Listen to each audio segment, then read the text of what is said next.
Queridos amigos y amigas, me da mucha alegría volverlos a saludar a todos ustedes, los seguidores de este espacio de interlocución, el podcast Esfera Pública.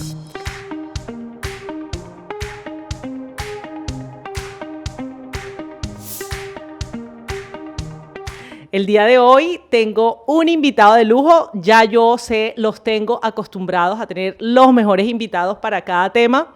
Hoy tengo la posibilidad de contarles a ustedes con uno de los congresistas que se ha destacado en la Cámara de Representantes como una de las voces que han estado al frente del debate de la reforma a la salud, un proyecto de iniciativa del Gobierno Nacional que por segunda vez, digamos, en este nuevo año, vuelven a intentar hacer pasar en el Congreso para cambiar sustancialmente lo que es el Sistema General de Seguridad Social en Salud.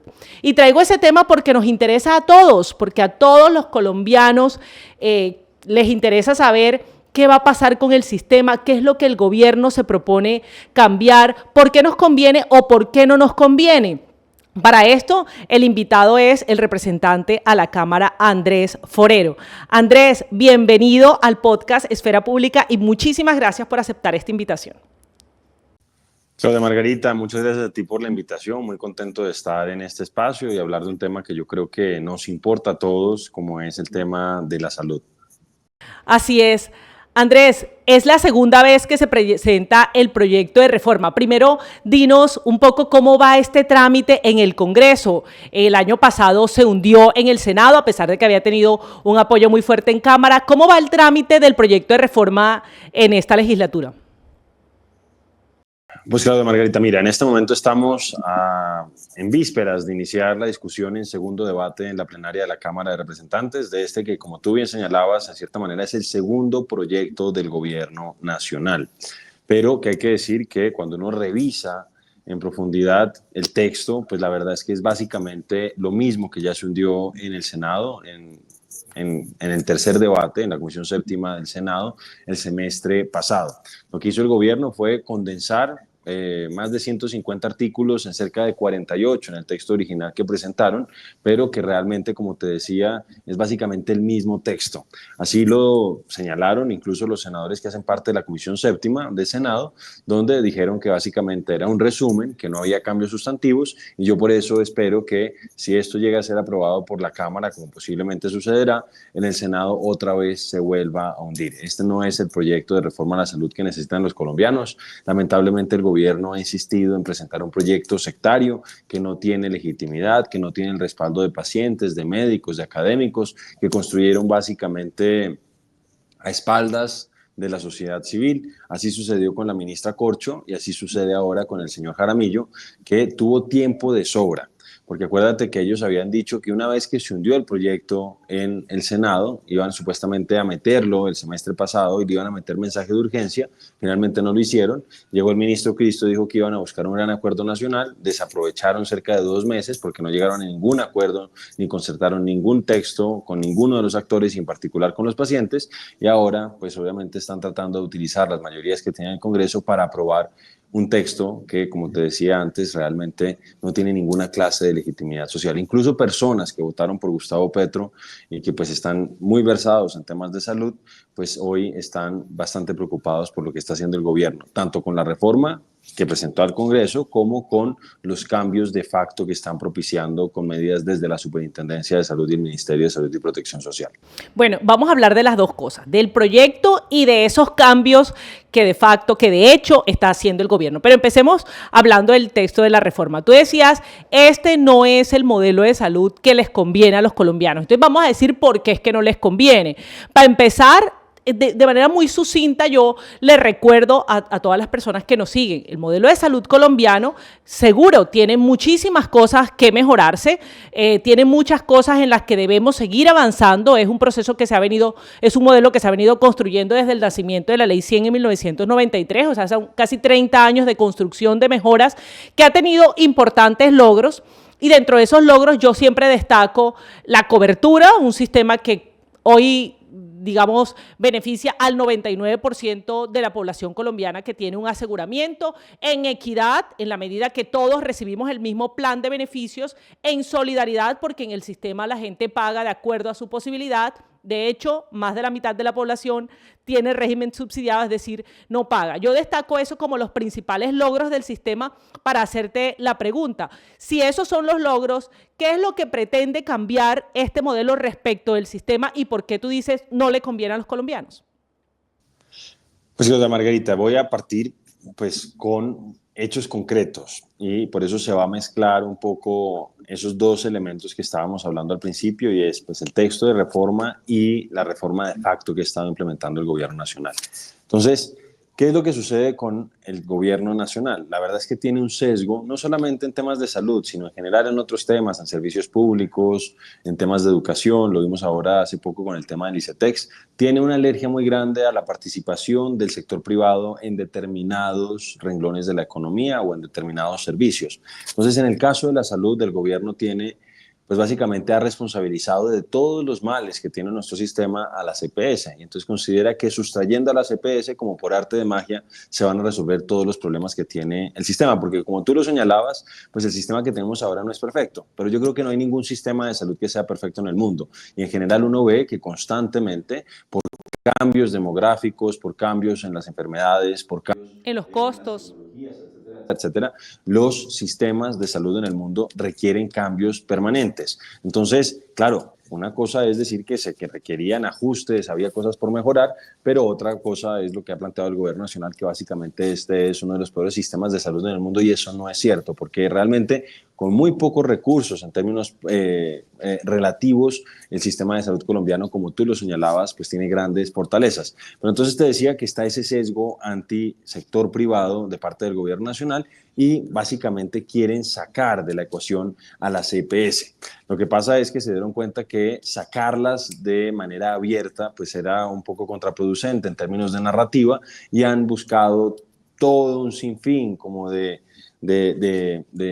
peripecias o de acrobacias para decir que supuestamente las están dejando. Pero te decía que hay que ver qué es lo que está haciendo hoy el gobierno. Entonces, el propio ministro de Salud ha dicho que hay un piloto de la reforma a la salud. Estas no son palabras mías, esas son palabras del propio ministro de Salud.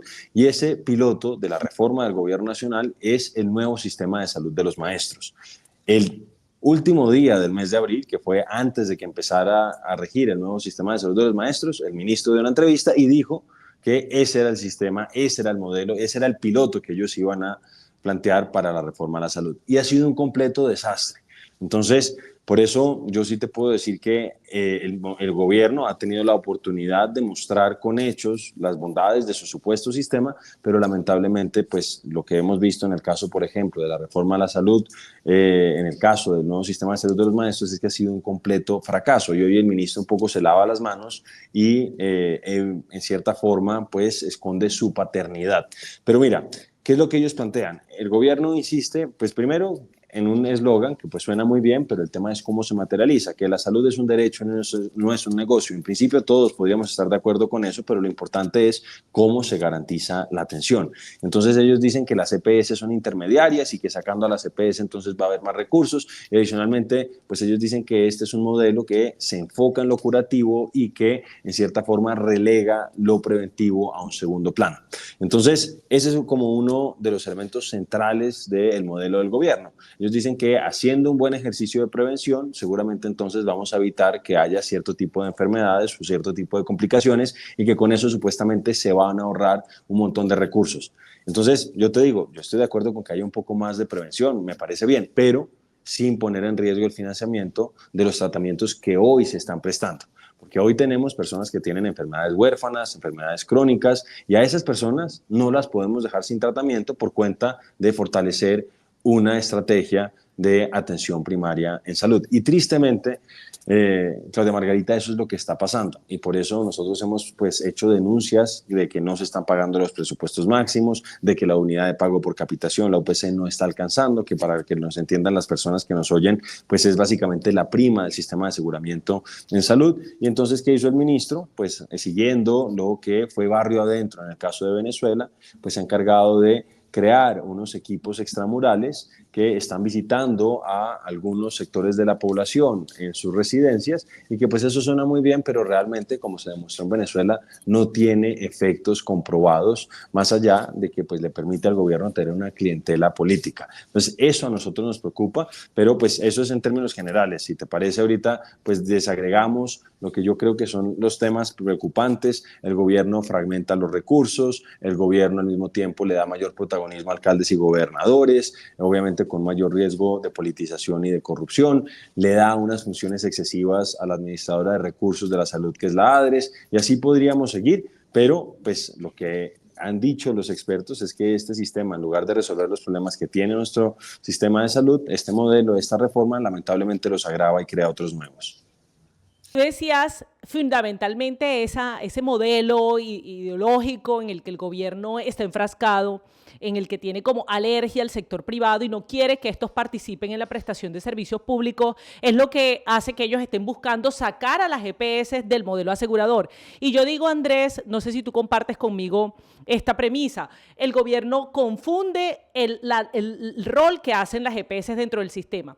El gobierno dice que son intermediarias, pero realmente en el modelo de salud colombiano las EPS son aseguradores, tienen unas funciones más allá de la intervención o de la intermediación de recursos y es precisamente gestionar financieramente esos recursos, lo que significa que ellos deben controlar que lo que reciben por UPC, por unidad de pago o por prima de aseguramiento, realmente alcance para todas las prestaciones y además tienen una responsabilidad frente a la gestión del riesgo en la salud, es decir, ellos sí tienen responsabilidad frente a unos modelos de prevención y a unas acciones para evitar pues que el sistema colapse en términos de costos por la ineficiencia en la prestación de los servicios. Si las EPS salen del sistema, como lo propone el gobierno, en estos roles de asegurar el riesgo financiero y de asegurar el riesgo de salud, y eso se le deja al Estado en este proyecto de reforma a la salud, entonces, ¿quién responde por eso, Andrés? O sea, ¿quién hace dentro de este sistema el rol o en este proyecto que tiene el gobierno, quién hace el rol de las EPS? ¿Cómo funciona en términos prácticos el flujo de recursos y cómo funciona la interventoría, la auditoría que antes hacían las EPS precisamente Aló, para aló. asegurar los recursos y asegurar la salud de la gente? Se le quita estas funciones, se le quitan esos roles a las OIPS, que como tú bien señalas, pues realmente no son intermediarias, como ha tratado de hacer ver el gobierno nacional, sino que Esa es son como la primera aseguradoras mentira que y yo que quiero pues, revelar, ¿no?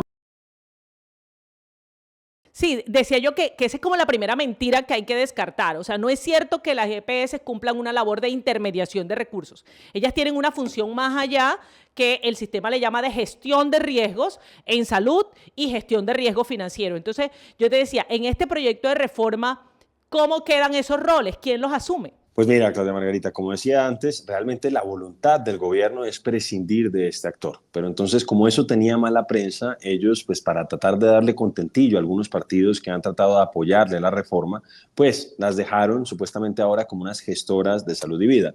Pero ¿qué es lo que sucede? Todas esas responsabilidades que tú decías que hoy tienen las EPS, las reparten en un sinnúmero de actores del sistema. Entonces, por un lado, la ADRES asume algunas responsabilidades, por otro lado, los centros de atención primaria en salud, por otro lado, los entes territoriales a través de las secretarías departamentales o municipales de salud. Básicamente, pues lo que nosotros hemos dicho es que cuando tú repartes esas funciones y además se sobrelapan, pues la verdad es que empieza a haber problemas de responsabilidad, porque cuando todo el mundo es responsable de algo, nadie termina siendo responsable. Yo creo que eso lo vivimos todos a nivel cotidiano. Cuando todos dicen que van a llevar algo, por ejemplo, a un paseo, y pues nadie queda con una responsabilidad clara, lo más probable es que, por ejemplo, esa cuestión finalmente no llegue. Entonces, eso pasa con el modelo que está planteando el gobierno nacional. Entonces, agarran muchas de las funciones que tienen hoy las Además que EPS, como aumenta por los costos, ejemplo, ¿no? ¿cómo? Además que aumenta los costos. No, entonces te iba a decir eso. Entonces, como por ejemplo el tema de la referencia y la contrarreferencia. Hoy esa es una responsabilidad primordialmente de las EPS. Ahora, con el nuevo sistema, con la reforma, pues básicamente eso lo reparten entre unas coordinadoras regionales, departamentales, municipales, los centros de atención primaria en salud y las gestoras de salud y vida. Entonces, eso, por ejemplo, yo creo que va a ser algo muy problemático. Ya se cuenta, porque hoy por hoy, si yo, por ejemplo, voy a no sé, al Guaviare, y allá en el Guaviare tengo un accidente, pues me llevan a las urgencias, eso no cambia, hay que decirlo, las urgencias teóricamente deberían seguir funcionando con el sistema actual y el sistema futuro de la misma manera, pero una vez que me estabilizan, me tendrían que remitir a un hospital de mayor complejidad, digamos en Bogotá. Hoy quien se encarga de hacer todo ese ejercicio de coordinación es la EPS.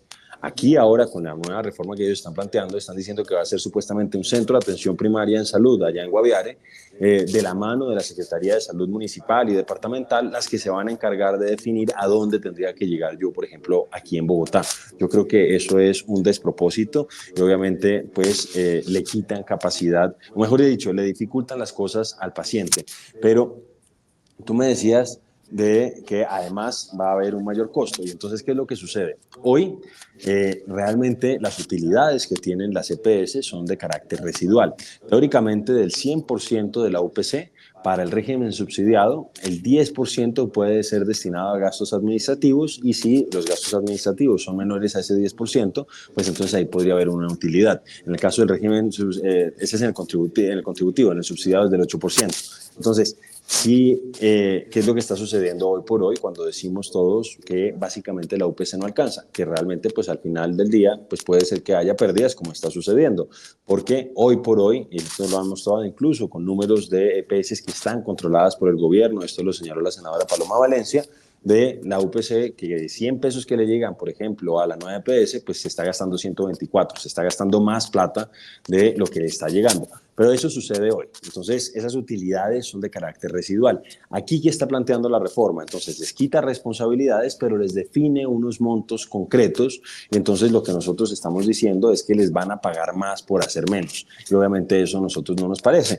Nosotros no es que estemos defendiendo a las CPS por defenderlas a ellas. Nosotros lo que defendemos es el rol del asegurador que hoy tiene la CPS y que en el nuevo sistema de salud, pues realmente es un rol que queda completamente desdibujado. Entonces, ese es un elemento que ojalá quede claro, que el gobierno, en todo este ejercicio que ha hecho, que realmente yo siento que es un empecinamiento, pues un poco fanático el que tiene el gobierno de aprobar esta reforma sin saber muy bien cómo va a operar, pues lo que ha hecho es, para tratar de contentar a algunos partidos, pues entonces deja esta figura de las gestoras, que son las OIOPS, les quita funciones y les garantiza un pago cierto y mayor al que tienen el día de hoy.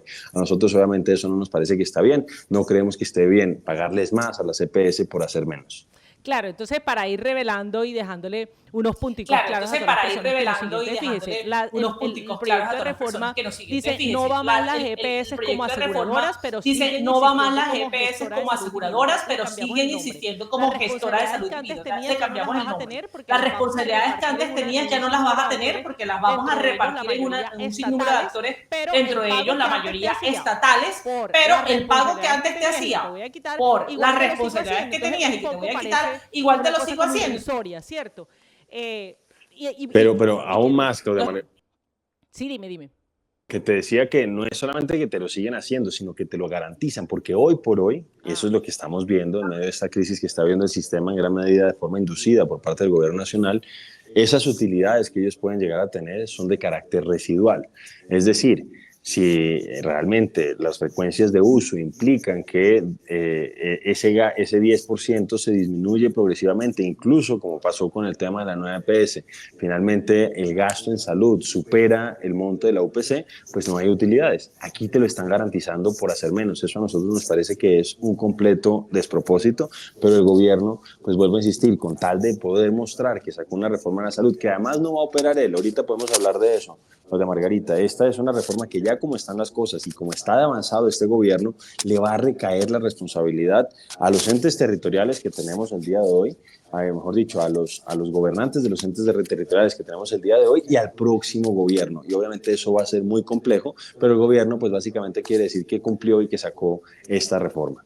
Una cosa muy importante que quiero también resaltar de este análisis es que las capacidades de las entidades territoriales, es decir, de los municipios y de los departamentos en lo que tiene que ver con la operación del sistema de salud, seguramente podrá ser bueno en algunas capitales, pero en la mayoría de los municipios de este país, las capacidades de las entidades territoriales son realmente pocas.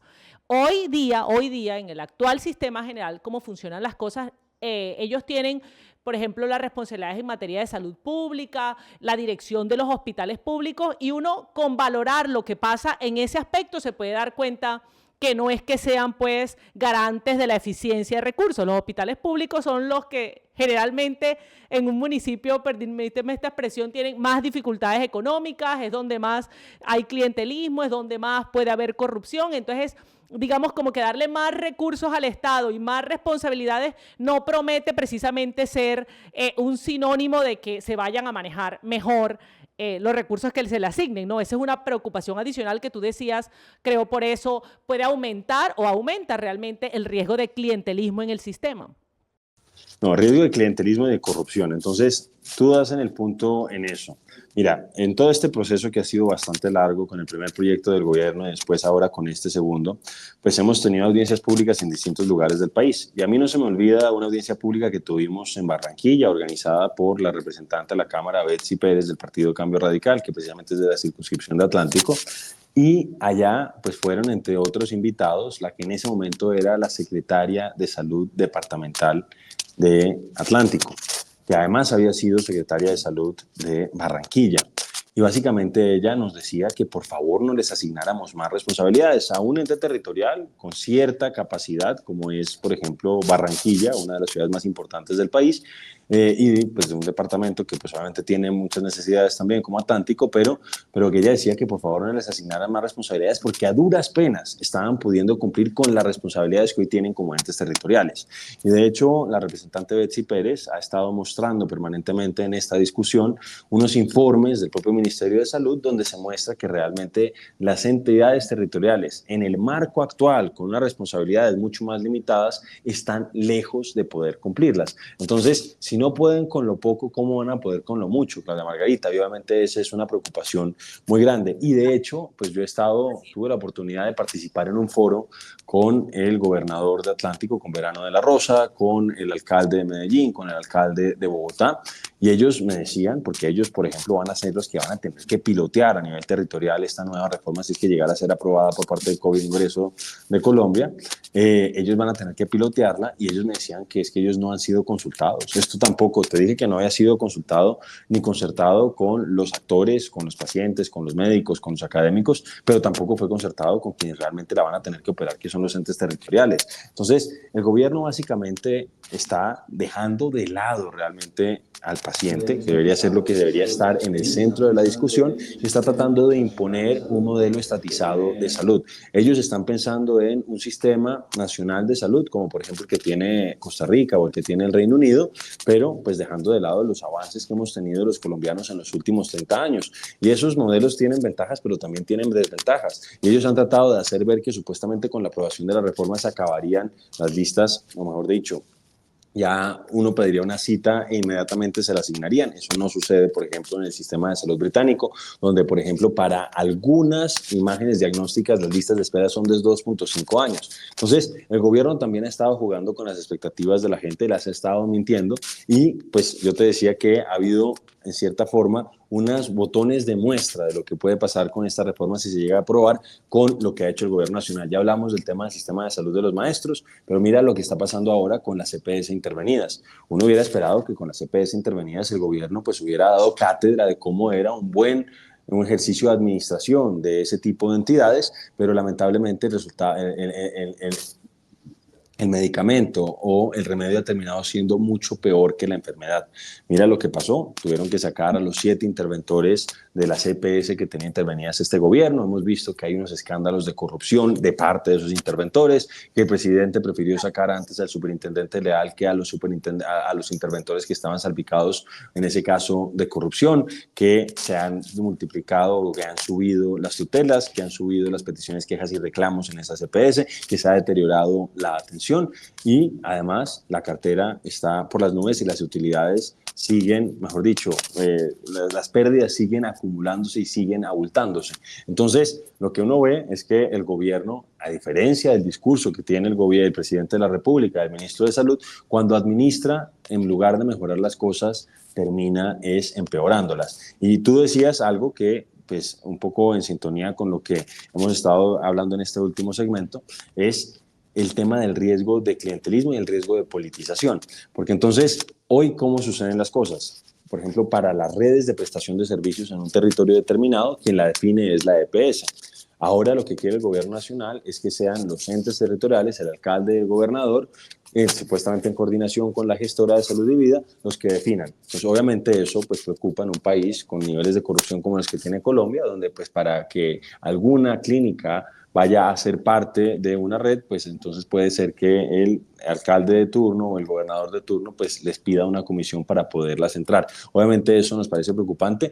Hay que decir que el hecho de que las EPS sean las que definen la red hoy en día, pues tampoco es que sea perfecto, ha habido abusos y eso hay que reconocerlo, pero creo yo que pues para resolver esos abusos no había que ponernos en manos de alcaldes y gobernadores con lo que sabemos que ha pasado en el país en muchas materias. Y esto para cerrar, yo hablo del caso de Bogotá, que es el que mejor conozco.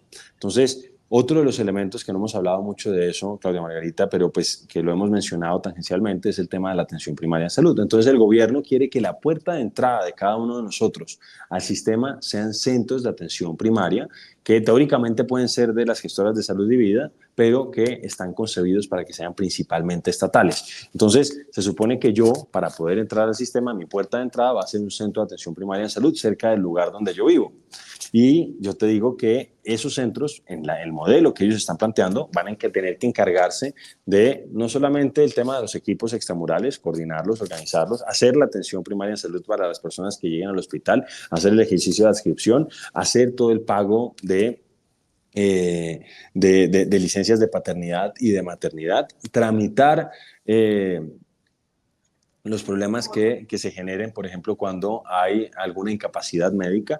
Y yo te digo, en el caso de Bogotá, que es el que yo conozco, yo no veo que los centros de atención primarios de salud, de atención primaria en salud en Bogotá puedan cumplir con todas esas responsabilidades, que además tienen que hacer la referencia y la contrarreferencia y un sinnúmero de funciones adicionales. Entonces, fíjate que están creando y están elevando, están construyendo todo un modelo sobre posiblemente uno de los eslabones más débiles de todo el sistema. Y obviamente eso nos parece preocupante y creemos que van a colapsar. Si así es en Bogotá, yo creo que en los otros lugares del país, en los otros departamentos, la situación puede ser más crítica, como tú lo señalabas.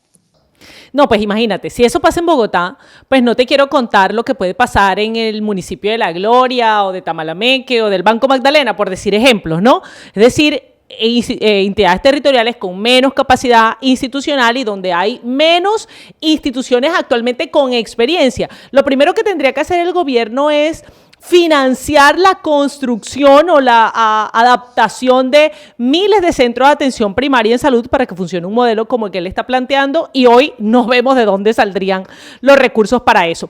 Quiero resumir unas líneas para pasarte a otro tema. Entonces, si se le pasan más funciones a las entidades territoriales, el riesgo de corrupción es tan alto que ni siquiera lo tenemos que sospechar, Andrés. Es que cuando empezó el modelo de la Ley 100, al principio del funcionamiento de este sistema, en un tiempo, los alcaldes tenían la posibilidad de hacer lo que antes llamábamos, no sé si tú lo recuerdas, los contratos del régimen subsidiado. Y era que los alcaldes recibían la plata del régimen subsidiado en salud y ellos contrataban con las EPS que antes operaban el régimen subsidiado y les decía, usted tiene tantos afiliados, usted tiene tantos afiliados, usted tantos afiliados.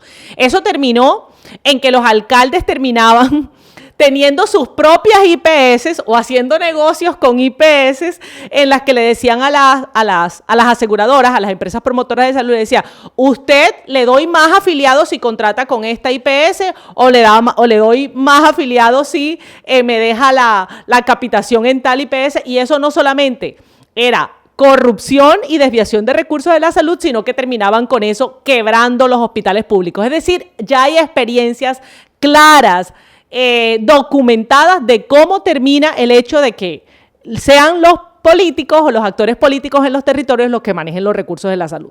Pero paso rápidamente a otra cosa en la que quiero en este último segmento, y es lo que ha pasado con lo que tú llamas esa reforma de facto. Es decir, el gobierno, cuando no le pasó el primer proyecto de reforma en el Congreso de la República, empezó a tomar medidas. Y ya tú nos has adelantado algo. El gobierno dijo, para empezar, todas las EPS que tienen malos indicadores, que son la mayoría precisamente por las dificultades de financiación que tiene el sistema, empezó a intervenirlas. Hay que decir Andrés, que no todas las EPS son solo privadas, ¿no? Hay EPS mixtas, hay EPS que son de cajas de compensación familiar, pero el gobierno, incluso la nueva EPS, donde el Estado tiene una participación muy importante, pero es una de las más grandes del sistema de salud, la fue tomando en intervención forzosa administrativa. Lo que eso significa para todos los que nos ven es que separa la administración de ese EPS y es el gobierno el que toma el control administrativo de la EPS. En ese modelo de intervención forzosa administrativa, hoy está la mayor parte del aseguramiento de Colombia, es decir, más de la mitad de los afiliados del sistema de salud están en EPS intervenidas. Ya llevan casi un año interviniéndolas por el gobierno y la cosa no solamente no ha mejorado, ni siquiera podemos decir que siga igual que antes, es que claramente ha empeorado. ¿Sí es así, Andrés? ¿Han empeorado las cosas en estos meses? Así es, por eso te decía que lamentablemente el remedio que ha planteado el gobierno terminó siendo peor que la enfermedad. Entonces, pues para contextualizar un poco, pues hay que decir que las intervenciones en general, no solamente en este gobierno, sino en otros gobiernos no han salido bien. Y nosotros le advertimos eso al gobierno nacional.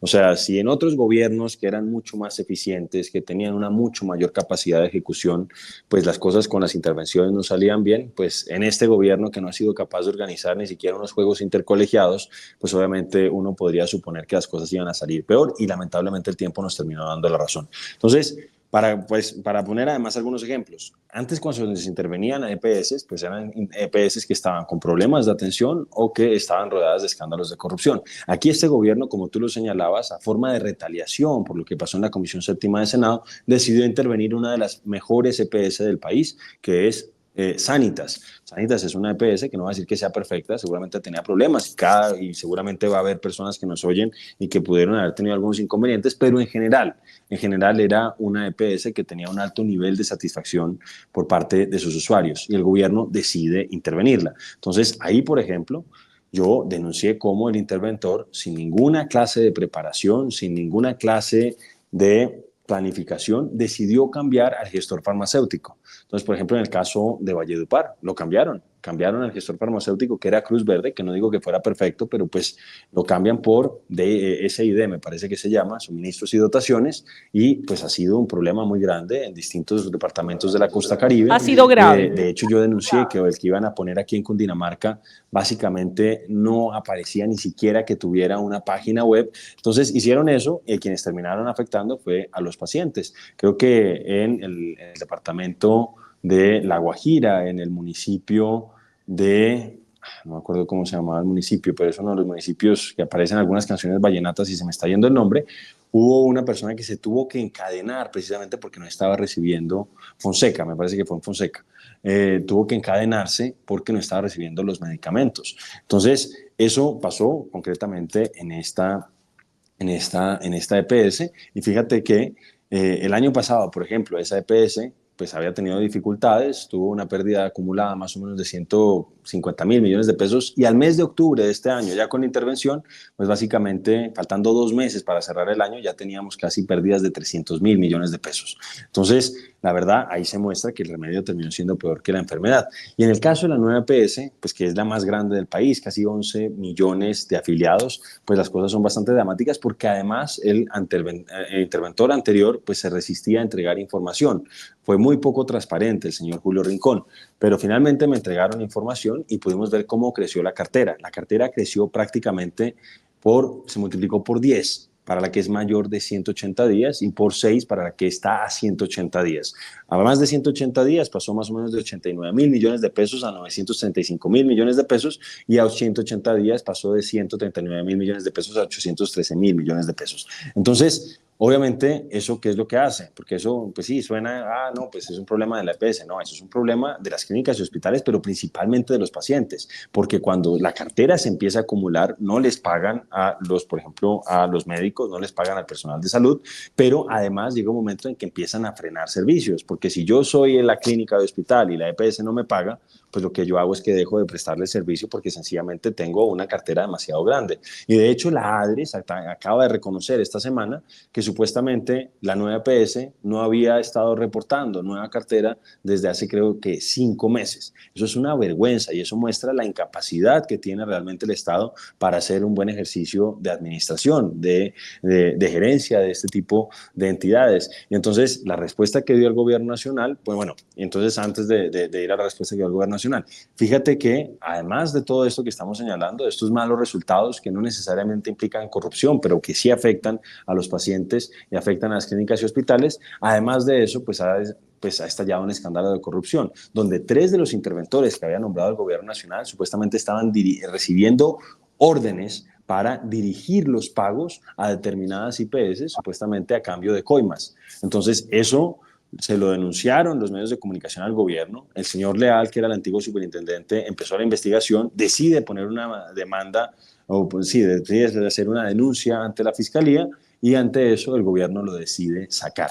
La verdad es que todo está muy mal, y entonces yo por eso te decía que hemos visto en la práctica lo que pretende hacer el gobierno, que es un mayor estatismo, un mayor control de parte del Estado, pero esos controles que ya se han dado en el caso del sistema de salud de los maestros, ahora con el tema de las intervenciones. Y un último tema que es el tema de la universalización del giro directo, no han salido bien. Y el gobierno, en lugar de corregir, lo que hace es que aumenta las apuestas, las dobla, y pues lo que está poniendo en riesgo ya es la atención de pues, los 50 millones de colombianos. Porque fíjate, tú lo decías muy bien, Claudia Margarita, básicamente 28 millones de colombianos hoy están en EPS controladas por el gobierno, más del 50% de la población, y no están dando resultados. Entonces yo no entiendo cómo, si ahora tienen ese control, no los dan, cómo piensan que con esa nueva reforma pues lo van a poder hacer. O sea, controlan más de la mitad de la población afiliada, o las EPS en las que está afiliado más de la mitad de la población colombiana, no han podido con eso, pero según ellos insisten en asegurar que si lo manejan todo lo van a hacer mejor. Realmente es fatídico el mensaje. Yo quiero ir en una última pregunta, la siguiente. Yo creo que cada día este gobierno, con todo lo que está pasando en la salud, en la educación, en la seguridad, con todo el caos que han generado en el país, cada vez pierden más la confianza de los colombianos. Y eso uno ya lo ve en las encuestas. Incluso la gente que antes tenía la esperanza, dentro de esos me atrevo a meter a la población de los maestros, tenía la confianza que un nuevo sistema con más control del Estado podía ser mejor. Yo creo que incluso los más creyentes han ido perdiendo la confianza. Pero por eso te pregunto, ¿cómo está la cosa en el Congreso? Y la preocupación es porque hemos visto también a un gobierno que se ha afilado las uñas, perdóname esa expresión, para tratar de controlar congresistas. Lo hemos visto, los escándalos de corrupción han sido realmente asquerosos, de cómo el gobierno se ha afanado por comprar congresistas, por doblegar voluntades a través de lo que comúnmente se llama mermelada o dádivas. Bueno, al final constreñir el voto a través de el poder que ejerce el Ejecutivo. ¿Tú crees que esta reforma pueda tener la misma suerte que la pasada y que se hunda en el Senado? ¿O crees que hoy las cosas pueden ser diferentes dados los nuevos mecanismos o los mecanismos en los que se ha afinado el gobierno? Pues mira, Margarita, la verdad, como tú lo señalas, pues hemos visto unos escándalos que no se habían visto recientemente en el país, y es que incluso se está acusando a los presidentes de la Cámara y del Senado del periodo pasado de que supuestamente se habrían dejado comprar por parte del gobierno nacional y que eso se habría dado al más alto nivel. Pues hemos visto esta semana cómo está metido supuestamente el ministro de Hacienda, que se resiste a renunciar, que también estaría metido el antiguo director del DAPRE, el señor Carlos Ramón González, que pues ya renunció, pero pues obviamente pues es la persona más, o sea, que está inmediatamente abajo del presidente de la República, y está su ex consejera de regiones, la señora Sandra Ortiz. Entonces, obviamente hay unos escándalos que son muy graves y que esperamos que la justicia opere con presteza y que las personas que realmente violaron la ley terminen yendo a la cárcel y paguen por sus delitos. Pero yendo concretamente a esa pregunta que tú me haces, pues yo creo que en la Cámara va a pasar, no me hago muchas ilusiones. Pasó relativamente rápido en la Comisión Séptima de Cámara esta vez, hice lo que pude para tratar de frenarla. di el debate, les hice preguntas a los ponentes que no fueron capaces de responder, al ministro también le hacía preguntas, al viceministro, y ellos sencillamente no responden. Cosas de operatividad, cosas de que, por ejemplo, quién va a hacerse cargo de la dispensación de medicamentos en el nuevo modelo, que obviamente es un tema muy sensible. Ellos no responden, no quieren decir quién lo va a hacer y no les importan las preguntas que hacemos. Las sacaron adelante y yo creo que antes de que termine este año, lamentablemente va a salir de la Cámara de Representantes. Pero yo tengo la ilusión de que en Senado no va a ser aprobada. Yo sé que hay algunos que pues, están preocupados con lo que pasó con la elección del magistrado de la Corte Constitucional, pero siento yo que en la Comisión Séptima de Senado les quedaría muy mal a esos senadores cambiar el voto cuando el texto sigue siendo el mismo. Entonces yo tengo cifradas mis esperanzas en esa Comisión Séptima del Senado y espero que en vísperas de las elecciones, prácticamente ya un año de las elecciones donde ellos van a buscar posiblemente su reelección, ellos no van a darle un golpe de esa naturaleza a la población colombiana. Yo espero que ellos pues realmente sean fieles a su conciencia, que sean fieles a sus creencias, a sus convicciones y que en vista de que el texto no cambió y sigue siendo básicamente el mismo, pues ellos no lo vayan a aprobar. Entonces, esa es lo que yo veo y lo que creo que pasaría. En cualquier caso, como te decía antes, pues la verdad es que la entrada en vigencia de esta norma en su totalidad básicamente se demora 2 años después de que sea sancionada por el presidente de la República. Entonces, en el peor de los casos, incluso si esto llega a ser aprobado, pues que yo espero que no, pero y además creo que a día de año, pues creo que el gobierno siguiente, si logramos que no sea un sucesor de Gustavo Petro, podría tener tiempo suficiente para adelantar una reforma y anular todas las disposiciones inconvenientes que tiene este proyecto. Bueno, entonces tenemos cifrada la esperanza en 2 cosas. La primera, que no pase en el Senado, pero si llegara a pasar, en que definitivamente ni Gustavo Petro ni ninguno de sus aliados llegue al poder en el 2026 y que llegue un gobierno que pueda recuperar el rumbo de Colombia en todo, ¿no? La salud, porque está hoy pasando serias dificultades, y las que van a quedar aún si no pasa el proyecto de reforma, ¿no? Porque se están aumentando los costos, porque está pues claramente debilitado, fraccionadas las bases del sistema, los problemas que quedan en todos los sectores, en la educación, en materia de seguridad, como decía, en fin. No, una última cosa que no la mencionamos sobre el tema de la reforma, que yo creo que es otro de los temas sensibles, yo lo pasé por encima, y es que ellos fragmentan los recursos de la salud. Hoy por hoy está relativamente unificada la bolsa de los recursos y tú lo señalabas muy bien, pues la EPS tiene que, con la UPC que le corresponde a cada afiliado, garantizar las atenciones para todos sus afiliados en un año. Es una restricción presupuestaria dura.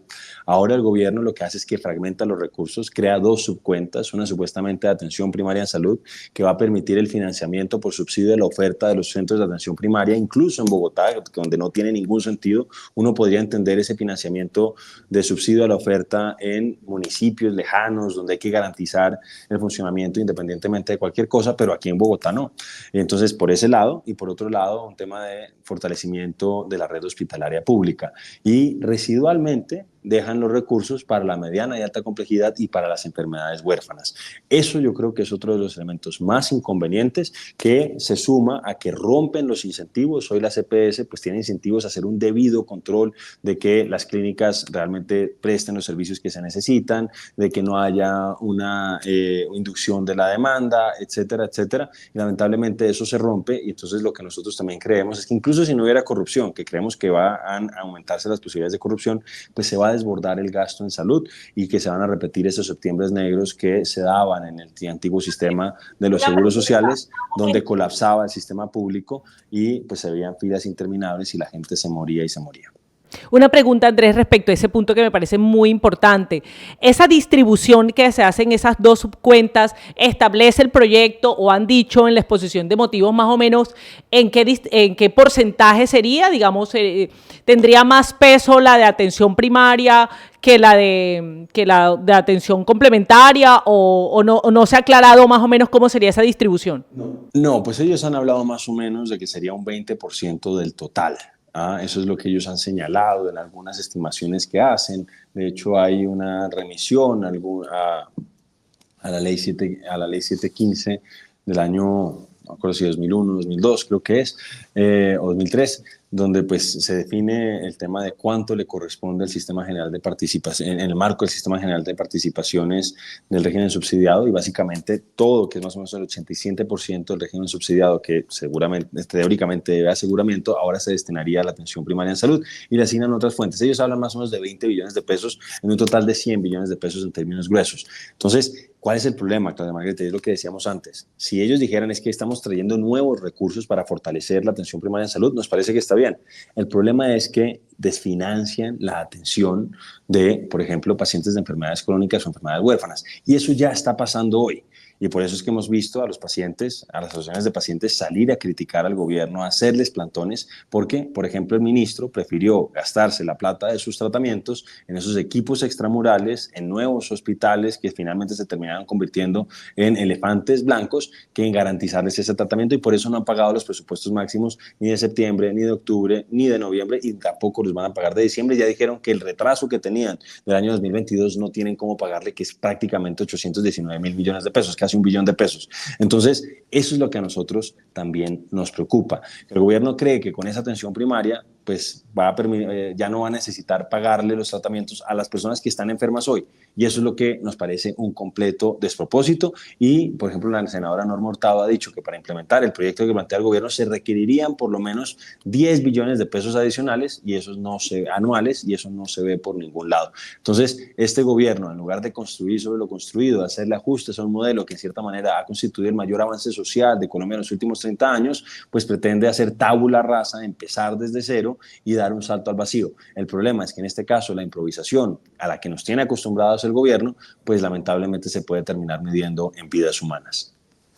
Y el gobierno diría, no se preocupen que plata es lo que no hay, ¿no? Porque lo vemos con afugias muy serias, haciendo recortes presupuestales, pero además creando unos sistemas que le van a costar muchísimo más de lo que cuestan actualmente. Realmente se pasan de absurdos. Y quiero hacer un comentario, tal vez tú me lo complementes, sobre ese tema del subsidio a la oferta. Muchas personas de pronto no conocen el término, pero subsidiar la oferta en términos sencillos es que el Estado va a financiar de manera directa, es decir, va a hacer transferencias directas, es decir, le va a asignar un presupuesto cada año a esos hospitales públicos o centros de atención primaria para que ellos presten los servicios. El problema de eso es que si eso se maneja desde lo público, desde lo político, pues uno no se imagina, o uno se puede imaginar ya a un gerente que acaba de ser nombrado por el alcalde o por el gobernador, contratando a todos sus amigos desde principio de año y en julio diciéndole a los ciudadanos, traigan la jeringa para colocarles el medicamento o vayan a la droguería del frente a comprar la medicina que tenemos que ponerle en el hospital porque se acabó la plata. Ese es el problema del subsidio a la oferta. Ya lo vivió Colombia antes de la Ley 100 y creo que la experiencia es muy clara como para querer repetirla, ¿no, Andrés? Tú tienes toda la razón, porque es que la verdad, pues parten de la base de que lo público no puede operar de manera eficiente, y eso es un despropósito. Yo creo que sí, está muy bien fortalecer lo público, pero pues exigiéndoles las mejores prácticas en términos de gerencia y de administración. Entonces aquí, cuando tú le aseguras de antemano esos recursos, pues la verdad es que le haces la tarea sin que ellos tengan que hacer un esfuerzo alguno. Entonces se puede dar eso que tú estás señalando, que se gasten de manera anticipada los recursos y después tengan que pedirle a los pacientes que lleven algunos insumos porque sencillamente la plata no les dio. Entonces te decía que en algunos lugares del país donde no hay una demanda suficiente, eso puede tener sentido. Eso lo podríamos discutir, pero en casos como el de Bogotá, donde pues lo que uno quiere es que un centro de atención primaria en salud público pues dé la mejor atención posible, con los mejores costos posibles, pues la verdad es que si a ti te garantizan de antemano esa financiación, pues seguramente pues tú te vas a relajar y vas a permitir que empiece a crecer la grasa burocrática, por decirlo así, y empiezas a prestar peores servicios, pero pues no te vas a ver afectado porque, bien, igual, sí o sí te van a financiar y ya tienes garantizado tu presupuesto. Así es, realmente son muy preocupantes los elementos que trae el proyecto de reforma, pues lo digo desde lo personal, pero yo también tuve la oportunidad de ser secretaria de salud aquí en el municipio de Valledupar y por eso conozco cómo funciona el sistema, los problemas que tienen las entidades territoriales, los problemas que se agravan con la descentralización, porque tenemos que reconocer que en este país las capacidades de las instituciones públicas no son las mismas en todos los territorios y bueno, y además de eso, pues ya se desnaturaliza un sistema que, como yo decía al principio, se ha construido durante muchos años, en el que tendríamos que estarnos enfocando en este momento cómo mejorar las dificultades que todavía tiene el sistema y no estar destruyendo aquellos elementos que ya habían sido chuleados como logrados y que, como tú lo dices, han significado uno de los mayores logros sociales de este país. Andrés, para no hacer más largo este espacio y asegurarnos que todas las personas nos puedan escuchar, vamos a ir terminando acá, pero te quiero rogar que nos des la posibilidad de que una vez se cumpla el trámite de este proyecto podamos volver a hablar y tú le cuentes a los colombianos finalmente, o sobre todo de esta región que sigue en este podcast, qué pasó en el Congreso y cómo va a seguir el funcionamiento del sistema de salud, pues aprobada o como lo queremos, no se ha aprobado este proyecto de reforma. Muchísimas gracias, Andrés, por el espacio. A ti, Claudia Margarita, un saludo nuevamente a ti, a todas las personas que nos oyen, y claro que sí, ya asumimos ese compromiso desde ya. Esperemos que no sea aprobada en el Senado, pero cuando tú quieras otra vez nos podemos hablar de lo que esté además pasando en ese momento con el sistema de salud de Colombia. Bueno, Andrés, muchísimas gracias. Confiamos en ti, en la labor que haces en la Cámara de Representantes y además en nombre de todos los colombianos que creemos en la defensa de nuestro sistema, te agradecemos porque has sido muy valeroso, muy estudioso, muy técnico y muy afinado en la forma como defiendes el modelo de salud. Muchas gracias, Andrés, y nos vemos pronto. Y a todos los que nos siguen, muchísimas gracias por acompañarnos en este podcast Esfera Pública. Hasta la próxima.